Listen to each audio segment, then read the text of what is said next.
नमस्ते भैयाओं। कल मैंने आपको कुछ थ्योरी बताई थी कि वास्तविक संख्या दो प्रकार की होती है, जिसमें परिमेय आती है और एक अपरिमेय होती है। परिमेय संख्या पुनः दो प्रकार की होती है, शांत अनावर्ती और अशांत आवर्ती। शांत अनावर्ती का मतलब है जब किसी अंश में हर का भाग देते हैं तो भागफल अगर दशमलव के बाद शांत हो जाए, अर्थात शेषफल 0 आ जाए भाग देने पर, तो उसको अपन क्या बोलेंगे? शांत अनावर्ती बोलेंगे। इसी प्रकार जैसे किसी 3 में अगर मैं 8 का भाग दूं तो भाग नहीं जाएगा, इसलिए मैं दशमलव लगाऊंगा। उसके बाद 3 बार जाएगा, 7 बार जाएगा और 5 बार जाएगा, लेकिन इसके बाद ये आगे नहीं बढ़ेगा। इसका मतलब इसका प्रसार क्या हो गया? शांत हो गया। और अनावर्ती का मतलब ये है कि किसी भी एक संख्या की पुनरावृत्ति बार बार नहीं होती है, उसको अपन क्या बोलते हैं? अनावर्ती बोलते हैं। इसी प्रकार अगर हम अशांत आवृत्ति की बात करें, जैसे 1 में मैंने 3 का भाग दिया तो दशमलव के बाद 3 ही आएगा, और ऐसा मैं बार बार करूँगा तो 3 3 3 3 ही आता रहेगा। कहने का मतलब ये हुआ कि एक ही संख्या की पुनरावृत्ति होती रहेगी। इसको अशांत बोलेंगे और अशांत बोलेंगे, और आवृत्ति का मतलब ये हो गया कि बार बार आ रही है। तो इस चीज़ को ऐसे न लिख करके मैं ऐसे भी लिख सकता हूँ, 0.3 के ऊपर बार लगा सकता हूँ। इसी प्रकार जैसे मैंने 8 में 9 का भाग दिया तो वो 0.8888 आता रहेगा, अर्थात एक ही अंक की पुनरावृत्ति होती रहेगी। इसी प्रकार अगर अपन अपरिमेय संख्या की बात करें तो अपरिमेय संख्या एक प्रकार की होती है जिसमें अशांत अनावर्ती आता है। अशांत को हम अनवसानी भी बोल सकते हैं और शांत को अपन क्या बोल सकते हैं? अवसानी। अपरिमेय संख्या के उदाहरणों में अगर देखें तो लगभग सभी संख्याएं जो अंडर रूट में होती हैं वो सभी संख्याएं अपरिमेय होती हैं, लेकिन कुछ अंडर रूट वाली संख्याएं अपरिमेय नहीं होती, जिन संख्याओं का जो संख्याएं पूर्ण वर्ग होती हैं, जैसे अंडर रूट 25 हो गया, अंडर रूट 16 हो गया, अंडर रूट 9 हो गया, अंडर रूट 4 हो गया, अंडर रूट 36 हो गया, तो ये सभी संख्याएं अपरिमेय नहीं होगी। ये संख्याएं क्या होगी? परिमेय होगी, क्योंकि इनका सॉल्यूशन हो सकता है, अर्थात ये परफेक्ट रूट में है। इसी प्रकार पाई भी एक अपरिमेय संख्या होती है, अशांत अनावर्ती, जो कि एक अपरिमेय संख्या होगी। इसी प्रकार अगर किसी संख्या का दशमलव के बाद प्रसार अनावर्ती हो, अर्थात किसी भी अंक की पुनरावृत्ति ना हो, तो वो संख्याएं भी क्या होती हैं? अपरिमेय होती हैं। इसी प्रकार जैसे दशमलव के बाद पहले 10 आ गया, फिर 100 आ गया, फिर 1000 आ गया, और इस तरीके से ये आगे तक चलता रह रहा है, तो इसका मतलब ये भी क्या है? अपरिमेय संख्या है, अशांत अनावर्ती है। ये अपन ने कल पढ़ लिया था। आज अपन बात करेंगे प्रश्नावली 2 की, जिसके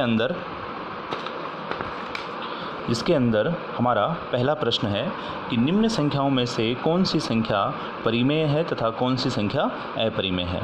पहला प्रश्न अपना ये है कि अंडर रूट 23 के बारे में बताना है कि ये परिमेय होगा या अपरिमेय होगा। तो डेफिनेट बात है, अंडर रूट 23 जो है वो एक पूर्ण वर्ग संख्या नहीं है। 23 एक पूर्ण वर्ग संख्या नहीं है, अतः अंडर रूट 23 एक अपरिमेय संख्या होगी।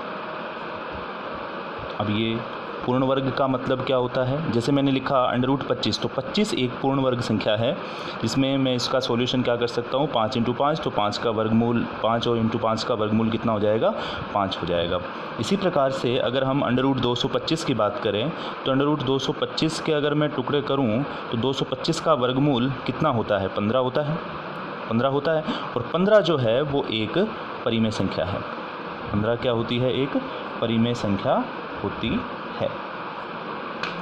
वो किस तरीके से? जैसे मैंने कहा परिमेय संख्या की परिभाषाएं क्या होती है? परिमेय संख्या की परिभाषा कि जिस संख्या को P/Q के रूप में लिखा जा सके वो क्या होती है? परिमेय संख्या होती है। अब 15 परिमेय है या नहीं है? P तो ऊपर वाली संख्या को P बोल दिया, नीचे वाली को Q बोल दिया, अर्थात अंश को P बोल दिया और हर को Q बोल दिया। तो P तो 15 हो गया, लेकिन नीचे कोई संख्या दिखाई नहीं दे रही। इसका मतलब वहाँ पे क्या कौन सी संख्या होगी? 1 होगी। इसका मतलब ये जो 225 है √225 है, ये क्या हो जाएगी, अपनी परिमेय संख्या हो जाएगी। इसी प्रकार अगर अपन तीसरे प्रश्न की बात करें तो इसमें क्या दे रखा है, 0.3797। इसके बारे में मैंने अभी थोड़ी देर पहले आपको बताया था कि जिस संख्या का दशमलव प्रसार शांत अनावर्ती हो, वो दशमलव प्रसार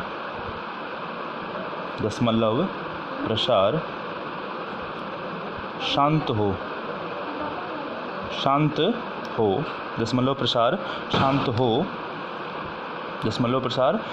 हो, वह कौन सी संख्या होती है, परिमेय संख्या होती है। अर्थात ये संख्या क्या होगी, परिमेय संख्या होगी। या इसको अपन इस तरीके से भी कर सकते हैं कि 0.3797 है तो मैं इसको ऐसे भी कर सकता हूँ कि 0.3797, अब दशमलव हटाने के लिए, क्योंकि दशमलव के बाद 4 अंक है, तो इस 7 की जगह पे एक शून्य आ गया, 9 की जगह पे भी शून्य, 7 की जगह पे शून्य, 3 की जगह पे भी एक शून्य, और इस दशमलव को अगर मैं हटाऊंगा तो इस दशमलव की जगह पे कौन आ जाएगा, 1 आ जाएगा। अर्थात अब अगर देखा जाए तो ये हमारे पास संख्या क्या आ गई, 3797 बट्टे में 10,000 हो गया। और ये 3797 जो है वो P/Q के रूप का है। ये 3797 किस रूप का हो गया, P/Q के रूप का हो गया, और जहाँ पर Q जो है वो 0 के बराबर भी नहीं है, अतः ये क्या हो गई, एक परिमेय संख्या हो गई।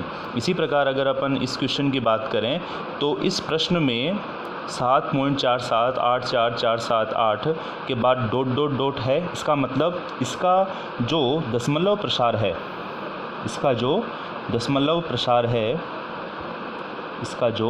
दशमलव प्रसार है वो अशांत है।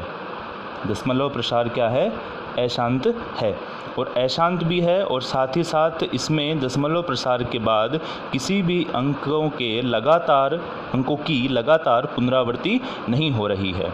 अर्थात ये अशांत अनावर्ती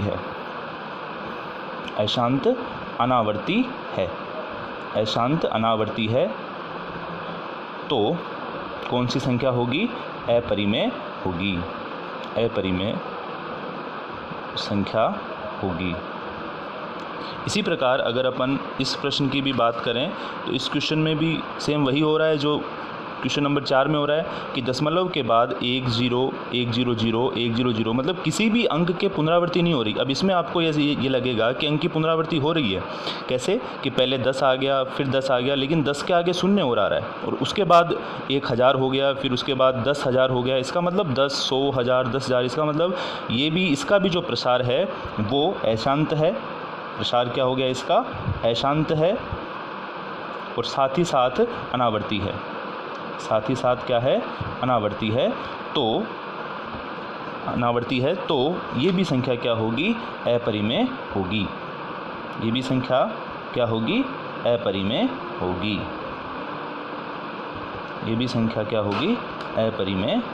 होगी। ठीक है भैयाओं, इन 5 क्वेश्चनों को एक बार आपको वापस से देखना है और पुनः सॉल्व करना है। धन्यवाद।